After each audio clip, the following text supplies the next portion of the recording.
Steve Kurkjian, Josh Cohen, how are you, sir? All good. Josh, how you been? I'm doing very well. Thanks for asking. I want to thank you for taking the time for me today. I really appreciate it. Fine. Awesome. Good. Well, hey, I know we have about an hour together. I'll just jump right into it. Um, Charlie. yes, sir. So, Steve, I generally like to start with a general sort of random, out of context type of question. And I know, just to kind of kick us off, that you had the great pleasure of meeting the legendary journalist Ben Bagdikian some years back of the Washington Post. I'd like Yes. to be Right. I'd like to begin by asking you, what was that meeting like? What do you think? Did you take away from it? Bagdikian, beyond being Armenian, which was the personal feel that I had for him, was a heroic figure in my journalism knowledge, and not just for his work at the Washington Post, but primarily because of his work. And I had remembered that he had gained the knowledge, excuse me, the papers on the Pentagon Papers that had gotten back the material. And the Post was at a very defensive. If anyone has seen the movie on the Pentagon, the papers on the Pentagon Papers, it was a very familiar ground to me because as an investigative reporter, your ability to respond to a breaking news story, but also an investigative story that someone else has broken, is an important criteria. You're running around, you're pursuing a story, and you're trying to get your paper back in competition.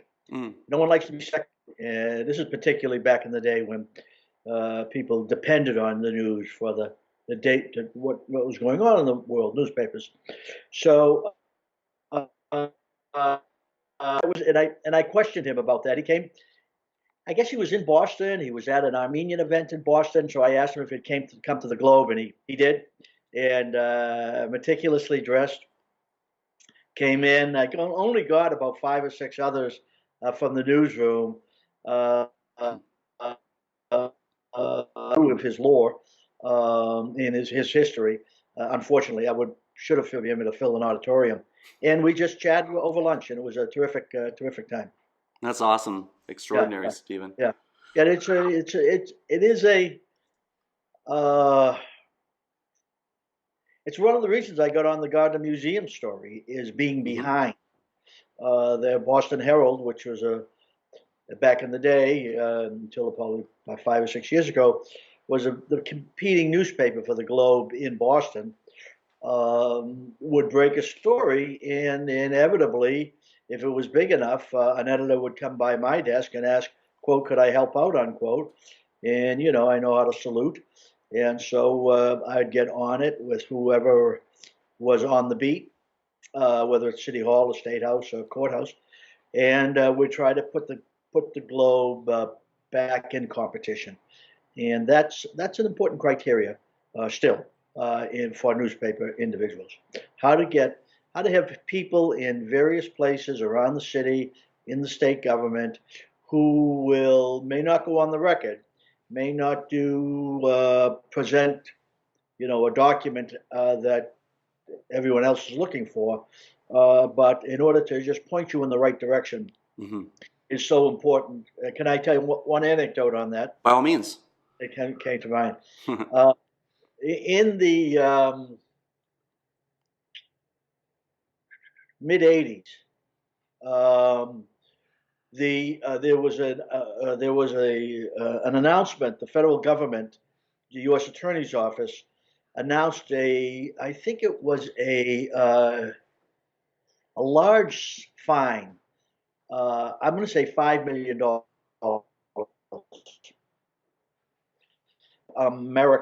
Bank of Boston Mm. at the time, and the U.S. Attorney, in announcing it, gave a implausible explanation as to what the bank had done wrong.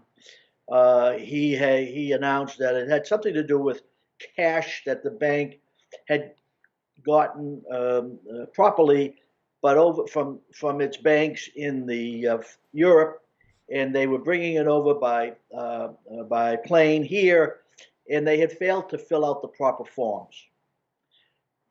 I knew I was just learning about money laundering and cocaine trafficking and throughout the country, but particularly in the Southeast was a major story every day. And I like that angle of money laundering. So I did a money laundering story here in Boston back in the earlier 80s, and I knew a little bit about money laundering. So I also had a source in the North End, but after 2 or 3 days, the explanation of why the bank had been fined so much money still was not couldn't figure it out. So I had a source in the North End, not even a financial, just a guy. And I called him. Unfortunately, he's passed away. And I asked him, I said, Carl, what's going on with the bank? You have a Bank of Boston branch in the North End, right? And he says, yes, absolutely. And I said, you bank there? And he says, I don't. My family has in the past, but there has been a change there recently at the branch. What was the change? Well, the manager, she got fired, and the head teller, he got fired. Do tell, Carl. And he says he gives me both of their names. And he said, and that's all I know. I don't know if it has anything to do with this, but the Angulo family, and the Angulo family was 5 brothers in Boston, and they ran Boston's organized crime from the late 50s through that period of the mid 80s. And he said the Angulo family did all their banking at that branch. And every Friday you would see one of the brothers bringing 2 bags of cash in paper bags up the side street, then onto the main street where the bank is, and then he would go into that branch, and he would go to that one head teller, same teller all the time. And for whatever reason, I don't know what was wrong, but both. How long ago was this, Carl? Oh, it was about 3 months ago. Okay, thank you, Carl. Do you have their names? And Carl was an inimitable source, a neighborhood, and he gives me their full names and tells me where they live. Somehow he knew that. So it came to the light went on. I said, maybe this is a money laundering that the bank got caught up in, that they were they were depositing the Angulo family's cash into the bank and not reporting it to the federal government. In the earlier 2 or 3 or 5 years earlier, the federal government, in order to crack down on money laundering, had ordered any cash deposits of $10,000 or more to be recorded and to be sent to the Justice Department. So if you were dealing in cash business, like cocaine traffickers were, you were going to get found out. So, well, how do you get you call the U.S. Attorney's office. He's not going to tell you the truth. You call the bank. They're not even answering your phone calls. Right. So the only thing to do was to go to the teller and the manager. And I always prided myself, because I was raised, in a matriarchy, of being able to have good relationships with older women. Just being able to know how to talk to them slowly and instructively and respectfully. So I said we had a new reporter who had just come on, investigative reporter come on from Providence. He didn't even know how to get to that second address of the head teller. It was out in Stoneham somewhere, which is about 20 miles from Boston. And but I said, I'll get this story. I'll talk to the manager. And I went to her house.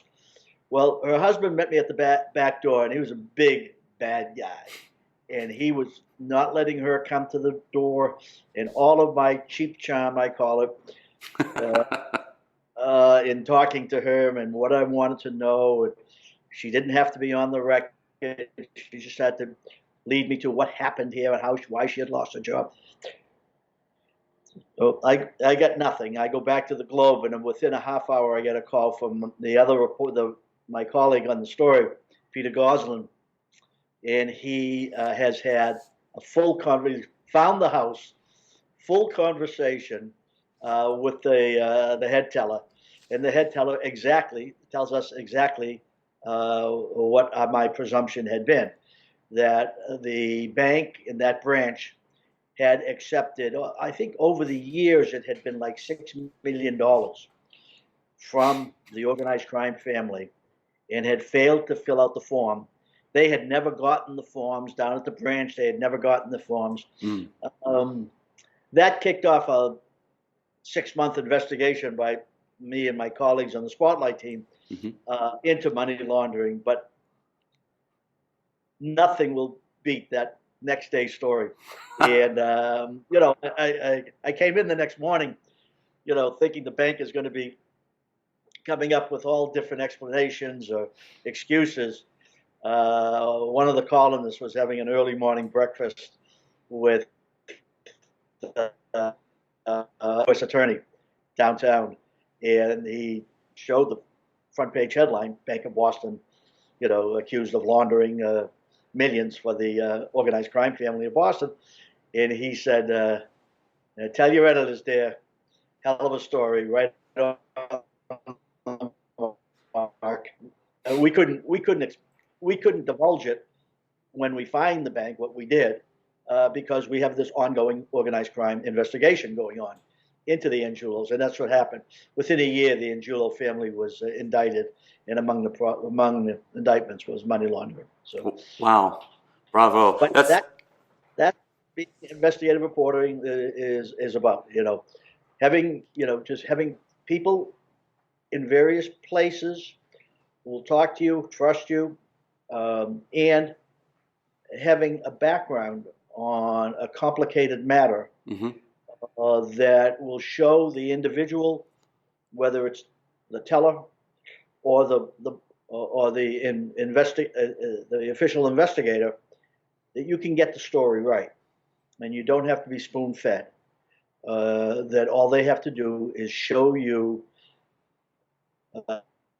which thread to pull, and that was, 40 years of doing that kind of thing. That was the most fun I think I had on a breaking news story. No, excellent, Steve. Thank you so much for sharing that. I really appreciate it. It's funny, you had mentioned, obviously, the Spotlight team, excuse me, at the Boston Globe. If my information was correct, you, along with Timothy Leland and others, I believe, founded the Spotlight team back in 1970.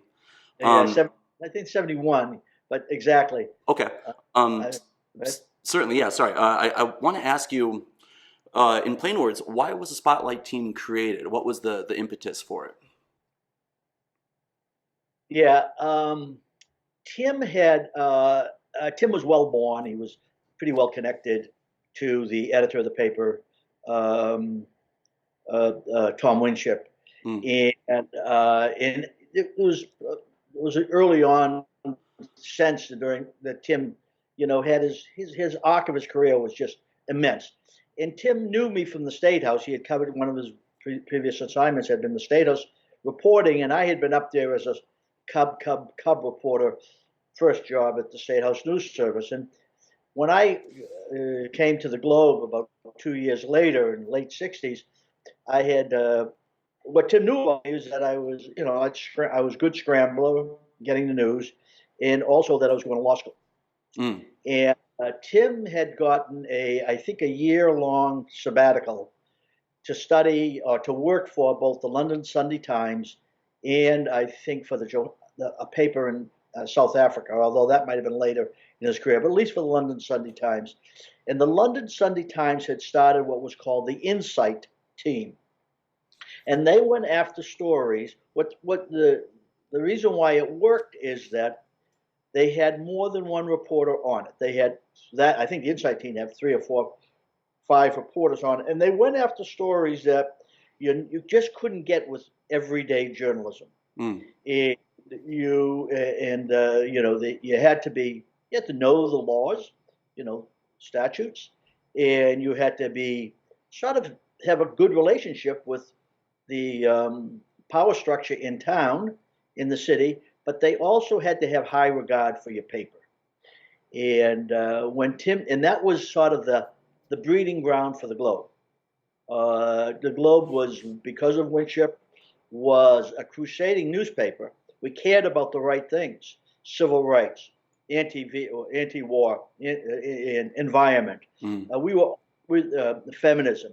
The Globe was on those stories right from the start and caring, because of Winship. Just had sort of a gift of thinking and figuring out what was right for the city.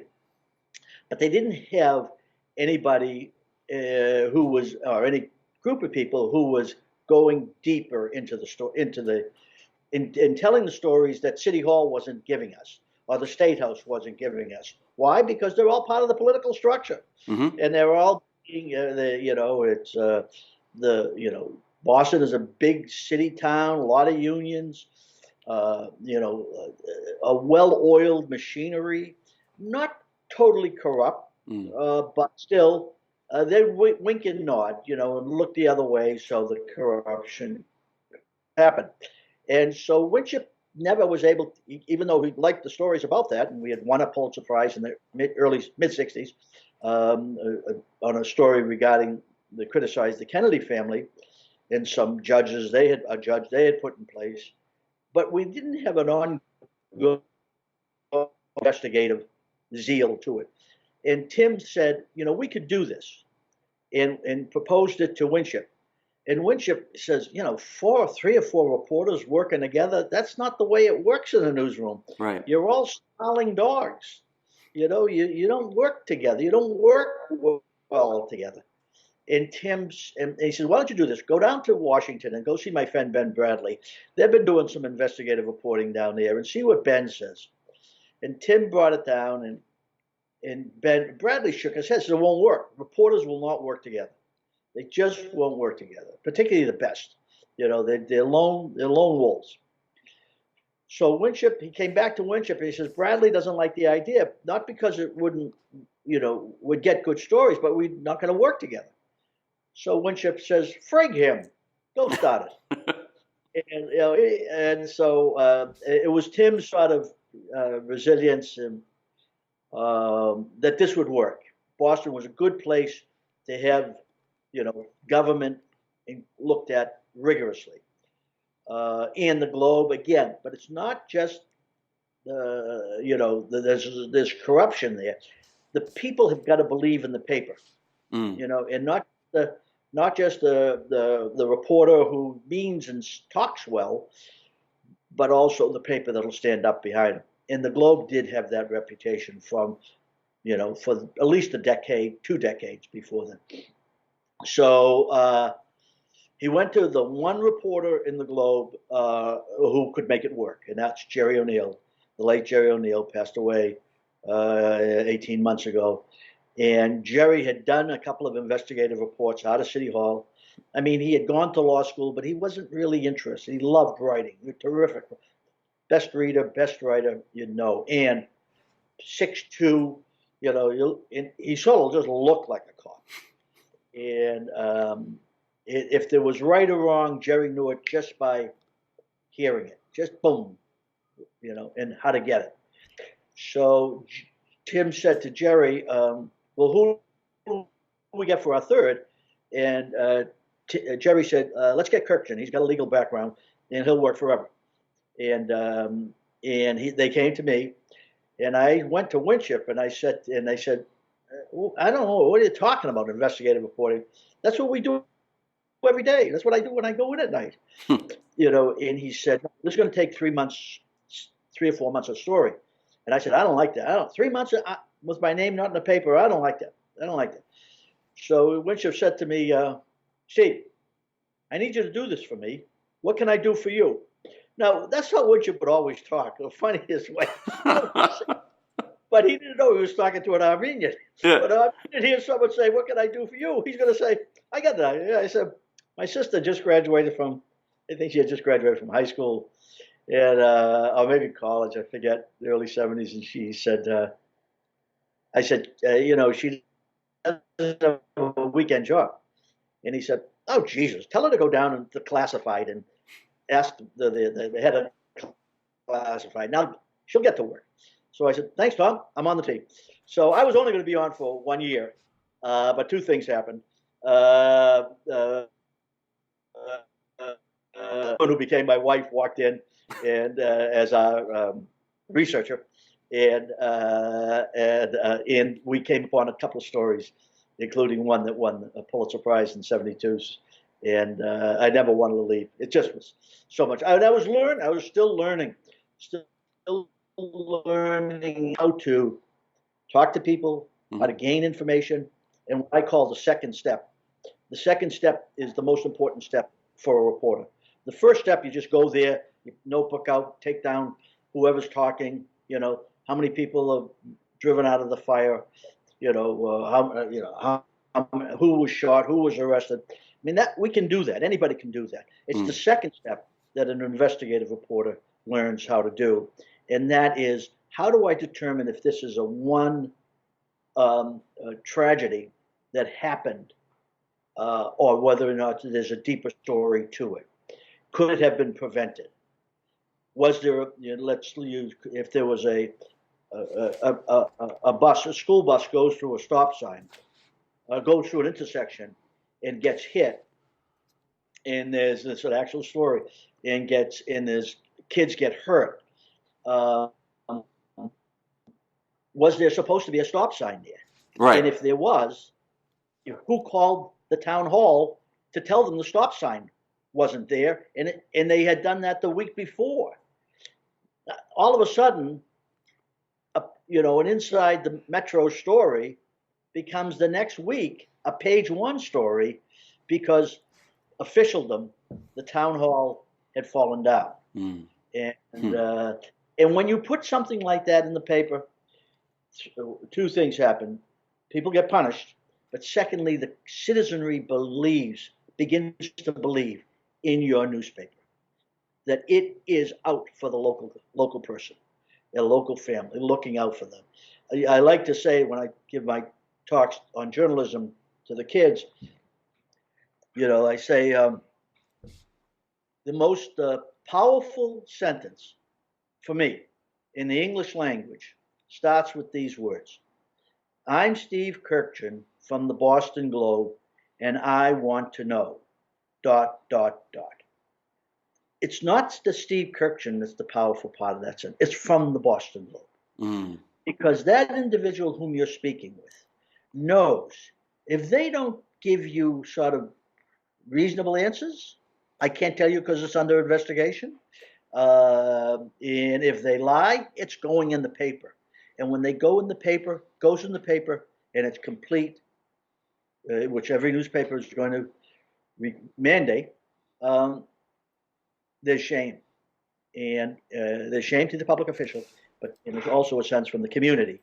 This paper cares. There's someone whom I could call. And that's the foundation. That's why there's a First Amendment.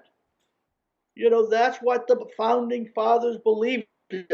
Jefferson said, if I had my choice between free press or a government, I'll take the free press. Why? Because he felt that unless there's a press that's going to talk about the party that's not in power, that party is going to take to the streets with the Second Amendment, with firearms, and going to try to take over the government through bloodshed. He believed there'll be bloodshed in the streets every 20 years because he didn't believe the papers would live up to their responsibility. But in fact, it took more than a couple of decades. Now you have a media that is willing to spend time, do the homework, get the story right, and if there's a scandal there, right across the top, and change happens. I mean, and rascals get thrown out of office. No, absolutely, Steve. Excuse me. What about the indictment? Rascals get thrown out of office, and people feel that, quote, the system works, unquote. I'm a big believer that the system works, but I'm also the reason why it works is because newspapers in journalism. Journalists are out there doing their work. And holding institutions accountable, certainly. Oh, I'm not talking about being a scourge. Mm. I'm not talking about that. It's something different than that. But when a tip comes in, you're going to assign it to someone and know how to take that. And you, the editor or the investigative reporter, know how to take that second step to get the news. Yes. And what we do is so important. I used to think it was I live in Boston. I grew up in Boston. My classmates at college or high school and law school are out, in important positions of power. And every so often I had a cousin somewhere who would return my phone call and say, yeah, the thing's going to happen tomorrow morning, and this is where it is. Don't put my name in the paper, Steve. Don't put my name in the paper. And there would be, but you'd get a lead on a story. And I always thought it was what I call my cheap charm in my hard work that got me there. But it's not. It's it's the paper, the news media that you represent, and also your ability to get those people to tell the truth. And I don't know. Can I tell one more story? By all means, yeah, absolutely. in the movie Spotlight, which is a terrific movie as to 75% of it. But there is one scene in which Rachel McAdams walks up a flight of steps, on a 3-decker, rings the doorbell, and a defrocked priest comes to the door. It's most important because here you have a priest acknowledging, mm-hmm. Yes, I did harm children, and this is the reasoning behind it. That scene was there was no Rachel McAdams on that front porch. It was me. It was Steve Kurkjian. Oh, it wasn't Sasha Pfeiffer? No, it wasn't Sasha. No. Huh. It was just one person and me. And the reason why I was able to get that, the big story that the sequence of it coming into the movie is not right. That interview was done after the first story was broken on Father Gagan, mm-hmm. which is what the rest of the movie is about. The Spotlight team had gotten dozens of tips from others who had been abused by other priests. And I had done clergy abuse stories 10 years before with a couple of reporters, not Spotlight team reporters, but, we did a couple of priests and put it in the paper. But what was different about the Spotlight team is they had the support of the newspaper and the editor of the paper behind them. You've got really the best investigative reporters in the newsroom on the Spotlight team, and we did good. We did good in the '90s, but at least I knew it. I knew it enough that Walter Robinson, who was the editor of the team, yep. called me down and said, "Listen, we're getting some other tips. Would you be willing to work with us on it?" And I said, "Love it. I know how this whole thing works." And the problem was that even though they were getting tips from people about other kids being abused by other priests, even when we went to the kids, they were not able, now grown-ups, they were not able to acknowledge that they had been abused and had gotten settlements. After our stories in the early 90s, 10 years before the Spotlight series, the church had put in a new procedure, the Archdiocese. Mm-hmm. And anybody who came in with a lawyer who had reasonable information that they had been abused was going to get a settlement. 6 figures, 5 figures at least, but 6 figures. And dozens had gotten settlements. Those settlements required that the kids, the victims, not speak about the abuse or the settlement. God. So people were calling us here, you ought to look at this priest or that priest, but they weren't telling us with the details of the abuse. And one of the priests was this Father Paquin. And I looked, in the information that had come in from a couple of people looked pretty complete. And, we were going over the information, his background, but we couldn't get anybody to acknowledge it. The church isn't going to acknowledge it. The kids were not going to acknowledge it. So it was just a Friday, and I'd been on the team for a couple of days, and I said, I'll go get him. I'll go talk to that priest. I'll get him to acknowledge it. And so I was sitting in my car waiting for the priest to come home. I was listening to the radio talk show, and the former mayor of Boston, Ray Flynn, was on, and I was listening to Ray, and Ray had been the mayor until 1983, 10 years before, and then he had become ambassador to the Vatican. Mm-hmm. So he had become, see no evil about the church. So he was laying it on thick on. It's only one or two priests. There's only one or two. And the Spotlight team just found that one with the big series that they had done. But it's just him. There's no others. Now, Right. I knew from the tip that we were getting and from my work in the 90s, it wasn't one or two. So I just thought to myself, how am I going to get this priest, who now I see in my rearview mirror is walking on the sidewalk, going up his front steps, and I go in behind him, and I knock on his door, and I said, Father Paquin. No, excuse me, Father Paquin, yep. Steve Kurkjian from the Boston Globe. I'd like to talk to you. I understand there's been a settlement. He said, I cannot talk to you.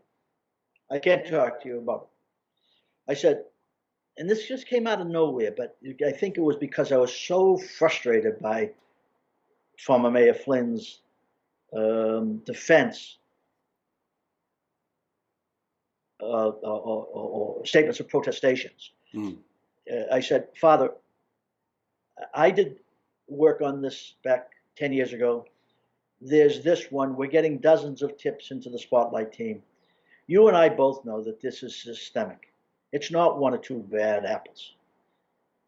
But and it's hurting not just these kids, but it's also the people who get caught up in the cycle, mm-hmm. Which, I look at you as a man of the cloth, but for whatever reason, you went wayward, you went sideways on this pedophilia, and I don't know why. And that's what I need, good people like yourself to tell me why, so we can get to the bottom. Why is this happening, that so many priests are so caught up in this cycle? Because it's hurting kids and it's hurting people like yourself. He looked at me, he says, you want to know? And I says, that's what I'm here for. Come in. He opened the door. He brought me into his living room. He went in the back room, and he brought out an accordion-like folder. Dozens and dozens of documents in there. And he told me, he said, cut to the chase. The reason why is because I was abused myself as a kid by a priest. And why did I go into the priesthood? I can't tell you that it was to hurt other kids, but I fell into this pattern because of that. So he's going through the papers, and, I saw it. And then that's when he said to me, he said, and we put this in the paper, he said, I didn't get pleasure out of this. I gave pleasure. And I sort of didn't know what the hell he was talking about at the time. Right. A little bit too old, I guess. And he said, and I said, I didn't ask to explain it, to take down the note. And I said to him, well, Father, I said, I think you've spoken honestly, and I'm going to put your story, your side of the story into the paper tomorrow. And he said, okay, fine. Just do right and do it right. And I said, right. And then he said to me, I felt so sorry for him, leaving him, pathetic, but he had told me. He had done what I had asked for.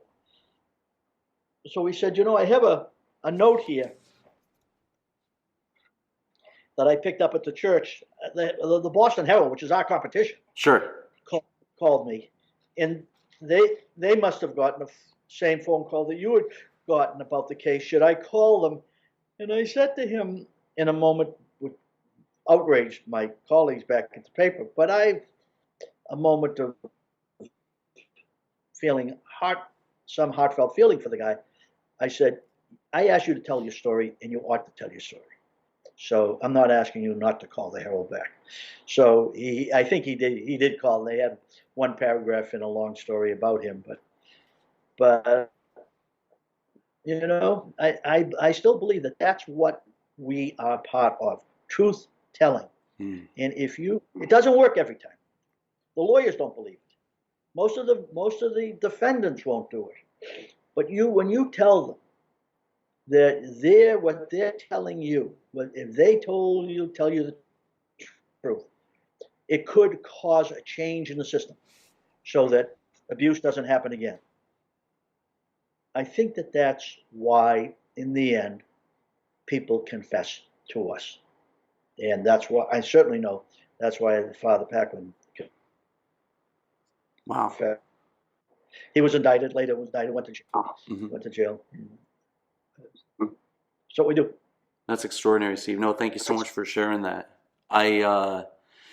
One question I wanted to ask you, I'm asking it with mild trepidation because I have an idea. But yes, obviously, as you point out, the sex abuse scandal was profiled, I should say, in the 2015 movie Spotlight. And I think I'd like to ask you point blank, Steve, what were your thoughts on the film? Oh, I think it's a terrific film as far as the getting to the sequence of how that story was broken. I think there were some flaws in it. Hollywood doesn't follow the newspapers to see who did what to whom. Right. But for several, myself included, Jack Dunn, who was BC Boston College spokesperson, was badly treated in it.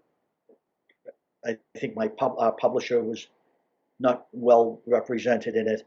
But that's really sort of the crepe paper, the core of the movie, as far as how reporters go after a story, the give and take of it inside the Spotlight team was terrific. So I think all in all, I think the movie was a credit to how that story was broken. Excellent, excellent. Well, Steve, bringing the clock back a little bit, obviously you've achieved something which, in my view, is simply extraordinary. You're no less than a 3-time Pulitzer Prize winner. Yep. Yes, sir. And just to bring it, Josh, I don't know. Yeah. Sitting in the dark here. Louis. No problem. There he is. Yes, and I want to bring the clock back a little bit. Your first Pulitzer Prize, if my information is correct, was awarded to yourself, Timothy Leland, Gerard O'Neill, and Ann DeSantis way back in 1973, before I was even a glimmer in my mom's eye, right? Yeah. And I believe it was uncovering corruption that was occurring in Somerville, Massachusetts. I'd like to know, yes, sir. I'd like to know what the particulars of the story was, and I simply have to know what was that experience like winning a Pulitzer Prize? I mean, that's the Oscars of the journalism world. Yeah. Well, there was a certain expectation in the newsroom that here we had our separate office. Newsrooms are a hurly-burly place. It's not for the faint of heart. And the editors are the tough people. So here we were, younger, all in our 20s, and had our own office. Time come and go as we pleased, no one looking over our shoulder. All the resources we wanted. There was a little bit of we were begrudged in the newsroom by people who had mentored me beyond Tim in the newsroom. But so be it. There was an expectation. We did one story, and the give and take, and I was learning how to do this, how to look up records, how to know what's what's public information and what's not. And back in the day, we could pose. What pose is you could go into, as Tim did after he left the Spotlight team, he did a series on bookmaking in bookies, and he would go into a bar with Walter Robinson and a couple of other reporters, and they would do it on bookies, and they would just sit there and make bets or just oversee everything. Well, you can't do that anymore. Right. So you got to announce yourself. But so we did one series of stories on a small lot in Boston that was owned by the city agency, and they weren't putting it out for bid. It was right in the middle right by Boston Garden, and it was owned. They were leasing it to a family that had, let me say, questionable background, and it just was not making sense that the agency was only getting pennies for rent from what the people who own who were getting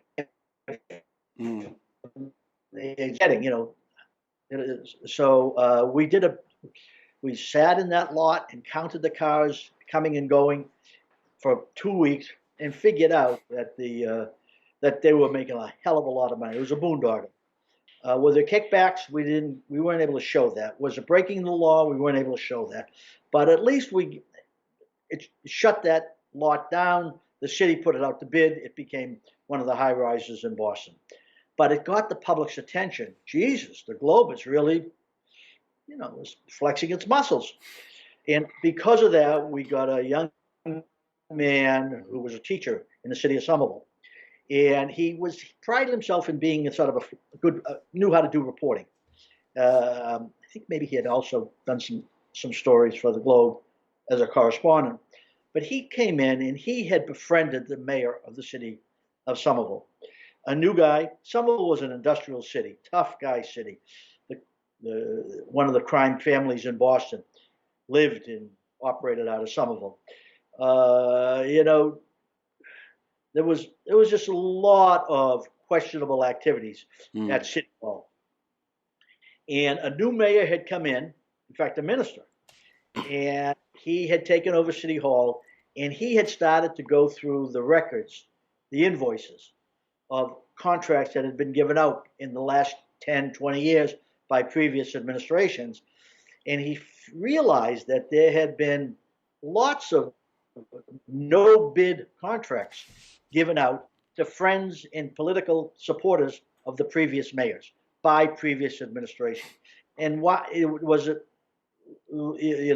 rape, pillage, and plunder, but it went something like this. If the city had to give out every year a contract to replace broken windows in the high school during the summer, usually that was like a $15,000, $20,000 contract. Under normal circumstances, you would go out to bid. 3 companies, you'd have to get bids from 3 companies as what it's going to cost to replace the 150 windows. And everybody's trying to put in the best bid to get the contract, lowest bid. They weren't doing it that way in Somerville. Every window, there was a new contract. So, and who got the contract? Friends, political supporters, family members of the mayors. So, the no bid law was out the window, and it was City Hall was getting, the people in the mayor's office were getting rich, and the taxpayer was getting screwed. So we did a 5-part series on it. I think it was just the freshness of going through records and uncovering sort of these types of plots and conspiracies that was so new and so convincing. We got a few of the people, they got indicted for tax evasion. And but the more important part of it was that the old families who had lived and labored about living, I mean, these are really blue collar families Sure. in Somerville, they felt someone's listening, someone cares. And this new mayor had taken over, and he went on the bully pulpit with it. We're going to stop this. We're going to stop this.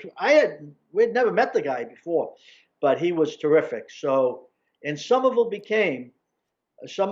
now is beyond that series. There was a great ice cream shop in the early '70s that opened up in Somerville called Steve's Ice Cream, and the lines to get into Steve's Ice Cream on a Saturday were it was all the block long.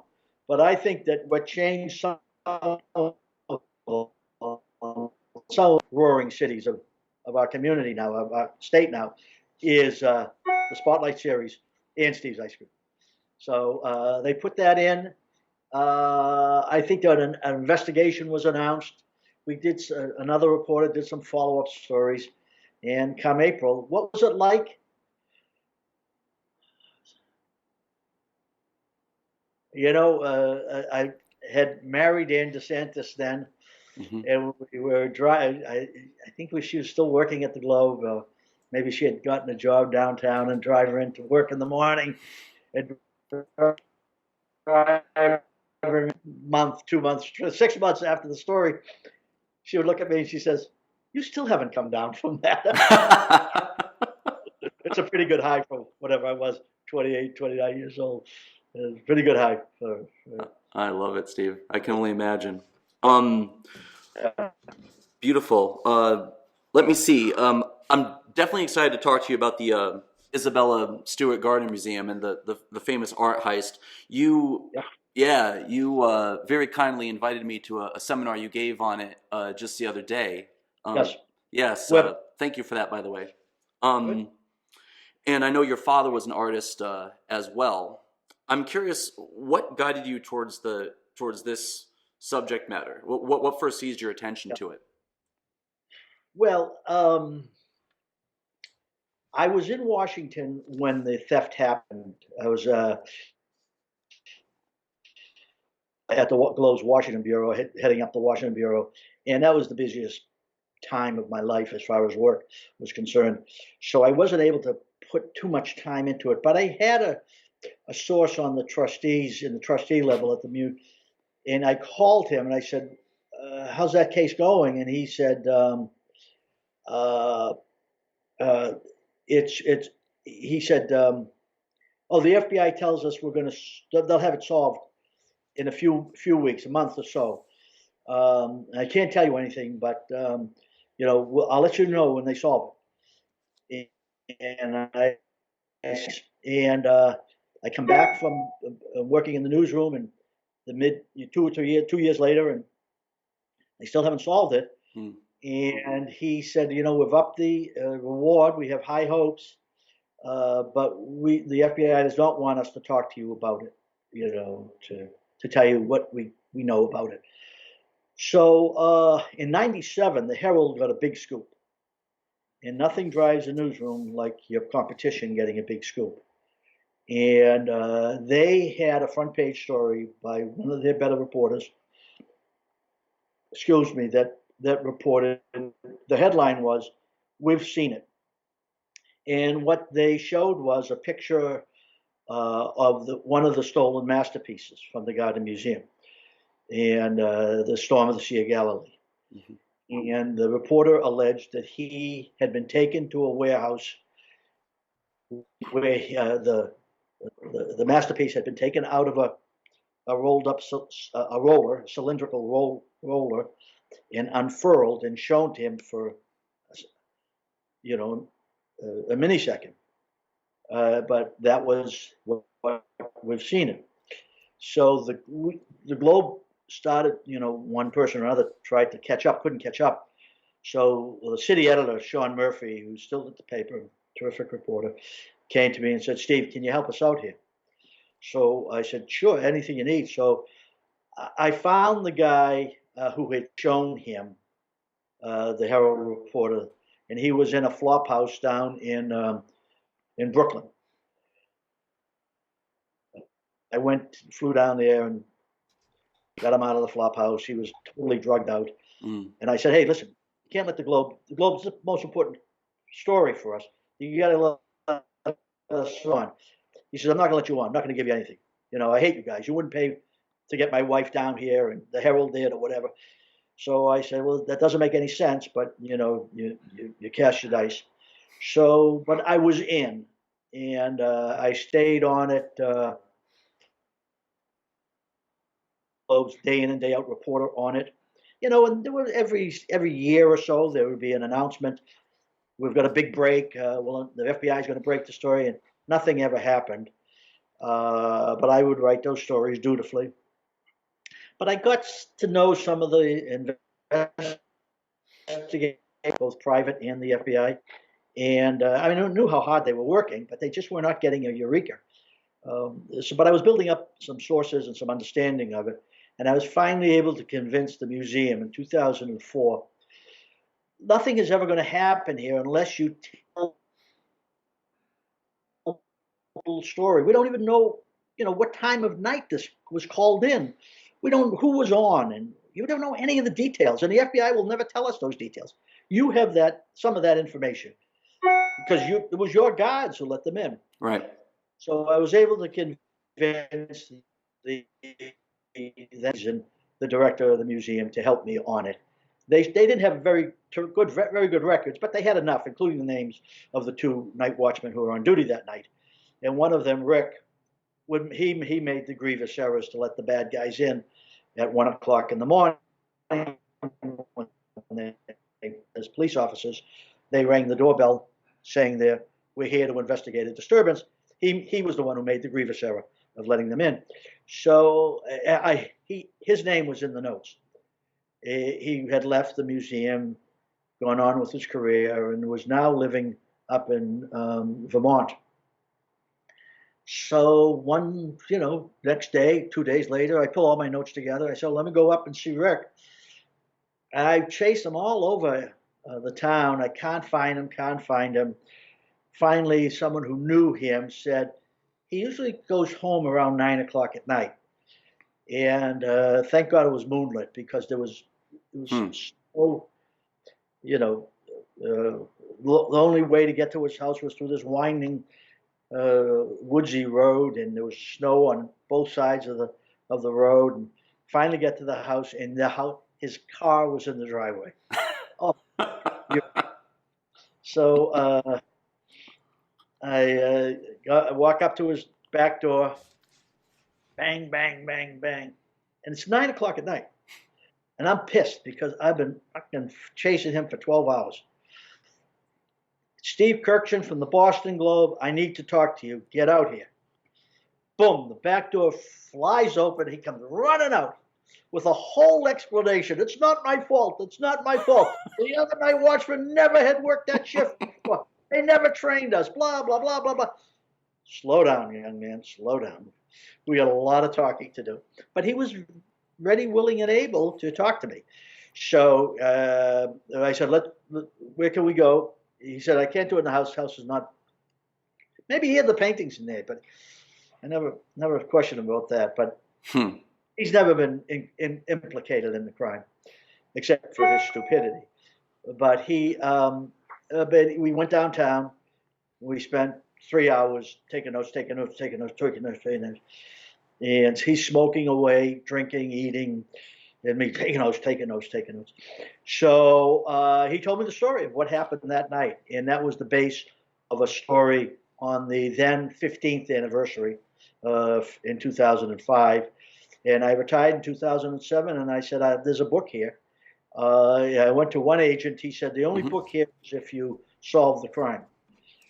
And I said, oh, you mean I have to find out where the paintings are? He said, that'll make a big book. I says, yeah. I said, the FBI hasn't been able to do it, but you want me to do it. He says, that's a book. So I did some investigative work for a year or so. I was not going to be able to solve the crime. If the FBI can't do it, that's not what I do. I tell stories. Right. So I found another agent who was willing to show me how to put together a book, and I had some health issues, but by 2012, 13, I was ready to get to work on it. And the FBI had a big announcement that really led nowhere in 2013. But 2014, I went to work on writing it, did a lot more reporting. And it's a terrific book. It's a book. It goes into the various theories, and it came up with the real theory as to why this theft happened, and that was to get some artwork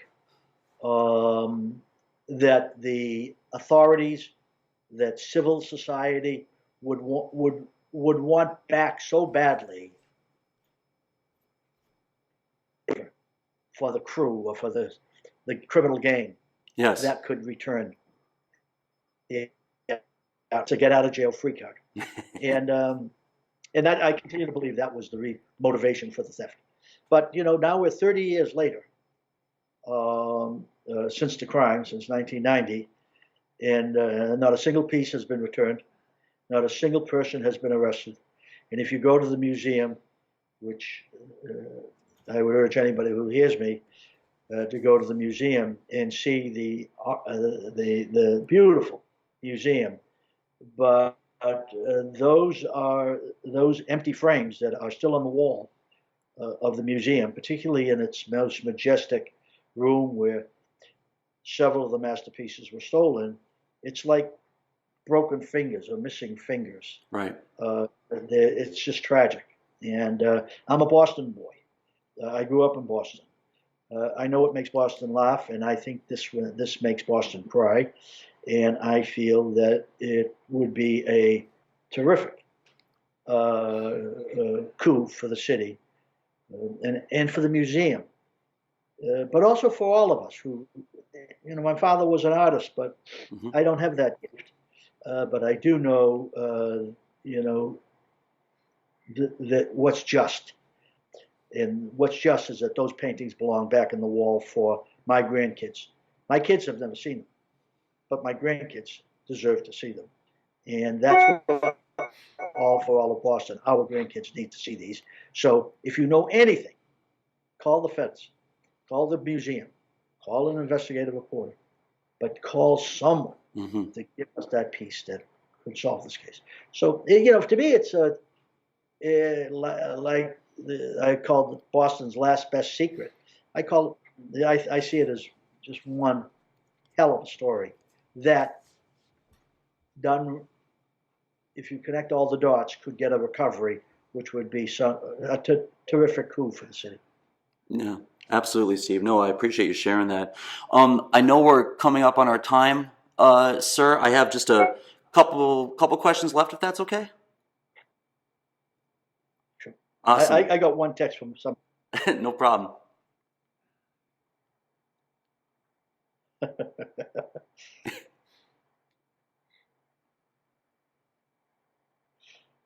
Somebody's using my condo in Boston, and she's looking for the Wi-Fi password. Okay. The all-important Wi-Fi password. Yeah. I had a few questions I wanted to ask about the state of journalism as it stands now, but that's probably a longer conversation.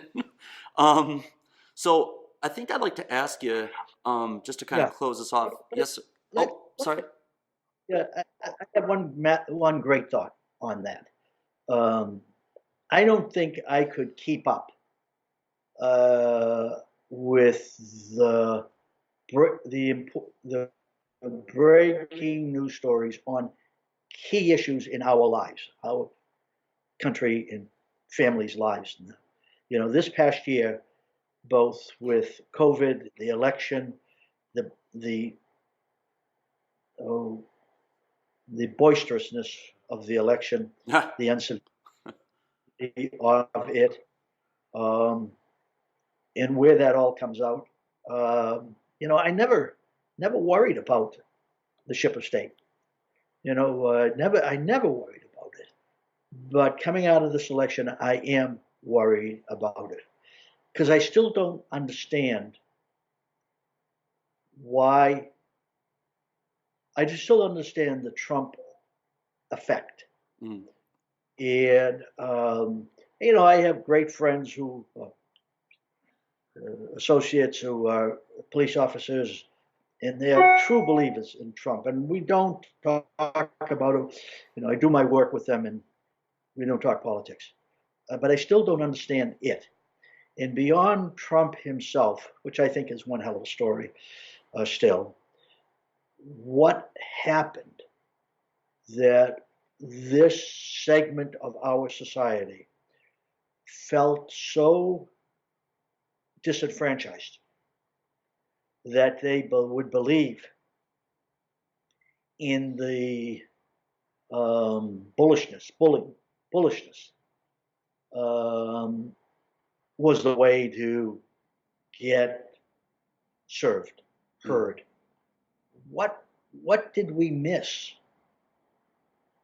I've always felt that we newspapers, we cover both sides, and that's what all I need. If no matter who's in power, the other side gets a voice. That's what happened in Vietnam. Mm-hmm. Those first big coverage was the Vietnam protesters, and they made a difference. So much so in Boston that the governor at the time, a Republican governor, loyalist Governor Frank Sargent, he decided to lower the American flag on the flagpole in 1970, 69 or 70, because that was the will of the legislature. And the will of the legislature was reflecting the outrage of the citizenry. 100 kids a day, 50,000 in all, killed in Vietnam. The reason why I got to the Globe was because the young man terrific writer, younger than myself, who I worked beside at the State House, he had just a mellifluous, terrific writer. He had promised that he would get hired by Stars and Stripes if he enlisted in the Marines, which he did, and he didn't last 6 months. And it was awful. Well, he lost his life. It was just awful. And all of us, any of us, graybeards out there, we lost friends and family to that, and no glory, no saluting, no spitting. Right. I remember I never saw any spitting, but I did hear, baby killers and all that. Mm-hmm. But these poor men, and I have to salute them. I do, particularly the Vietnam veterans who I say, thank you, because you got none of the glory, and you suffered awful things when you got home. So I've always thought that if the newspapers covering that other side can make a difference. I thought we were covering the conservative side, but not to, this country has been ruled by liberals since the 1930s. Yes, Reagan took over and Bush took over, but they weren't bullies. This guy's a bully. And the conservatives love his bullying, being a bully. Why is that? Why is we being, knocked down, hit over the head? Why is that give such feeling of being paid back by the conservatives? I don't get that. I just don't get that. So is truth over? Is facts over? I can't believe it, because I've spent my life gaining facts and putting it in the paper, and they will make a difference. Facts will make a difference. I don't know. We'll have to see. Yeah. But that's only good reporting that is going to do it. It's so. Sure. No, I think I would feel as you do. I have 2 questions left, Steve, and then you're no longer my prisoner. How's that sound? Fine, I'm sorry. um, Say it. so, yeah, so over the years, obviously, you've been interviewed, certainly by people more talented, more intelligent than me. I think I'd like to ask you, has there been a question that hasn't been asked of you that you wish someone would ask?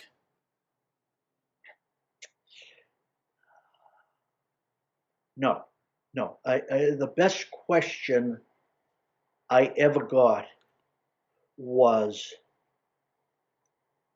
did you ever not ask a question? Me, not ask a question. Here, I am a, we're jugglers in how we do.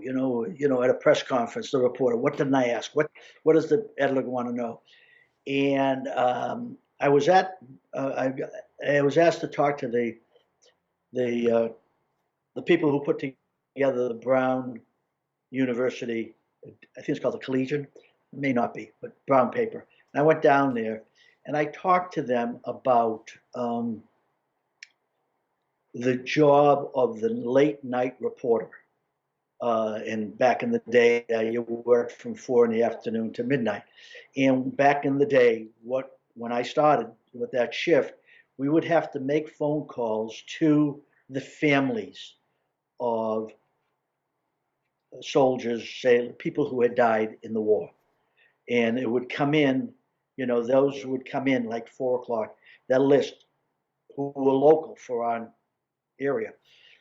And that was one of my, you do a story, a profile of whoever had been killed. And the one time, and I would do it, usually you would get someone who would hear on the voice, the sorrow in the family. You just hear a man would answer. And one time, I can remember so clearly, calling up on a Saturday night, and this trilling, hello, came on. Sorry, I said that wrong number. I couldn't ask because I'm thinking that she didn't know. And I just could not. And, I just couldn't ask her. I just could not say, I'm calling because we've got word here at the Globe Newsroom that a member of your family has been killed in Vietnam. I couldn't say it. That was the one question. Wow. I remember that stopped me. What question didn't you ask that I just couldn't ask? Not that I wished I could. I just couldn't do it. Right. No. It's too real. It's too real. Sure. We're good the next day. Things have been cleaned up. Yeah. My niece is a police detective, and she's handled any number of crime scenes. And I said, "How do you do it?" And she says, "You just do it. There are heartbroken people all around you, but you just have to clean it up and ask your questions." That's my niece can do it. I can't. Wow. Extraordinary. Yeah. Last question, Steve. I'm curious, if you weren't a journalist, author, speaker, what do you think you'd be in life, sir? Let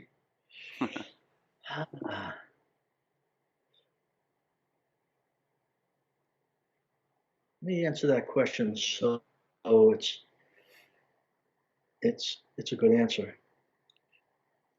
What would I want to be? I think I'd like to be an advocate of some sort. I'm not sure I'd like to be a prosecutor or a cop. The more I see the legal system, it all comes down to the judge. Every defendant for the prosecution is guilty. Every defendant for the defense is innocent. That's how the game is played. You try, no matter what of a scoundrel he or she is, if you're the defense, you try to get them off. And that's not how I play. I come into it thinking there's right and wrong. And that's not how I construct my stories. So I don't think I would be a prosecutor, but I do think I would be an advocate. I would hope I would be an advocate. Beautiful. So I would hope that. And I'd like to Yeah, thinking of my community, I think there would be stories I would like to tell. To be a writer that weren't so, let me say, black and white, good guy, bad guy, victim. Hmm. Um, there are more stories that are closer to the heart, that are more understanding. Um, but uh, um, but I thought about trying to be a novelist or be a creative writer. Just couldn't do it. I loved reporting. I love the engagement. I love the give and take, Sure. you know, of being a newspaper person. And I've always felt it's such a valiant, important position. Excellent. Steve, Okay, John, yes, sir. Steve Kurkjian, this was an absolute pleasure. Thank you so much for taking the time for me. I really, really do appreciate it. you be well, enjoy it, and I hope it helped. Yes, sir. Thank you. You take care. I will. Thank you again. Bye, Steve. Bye bye.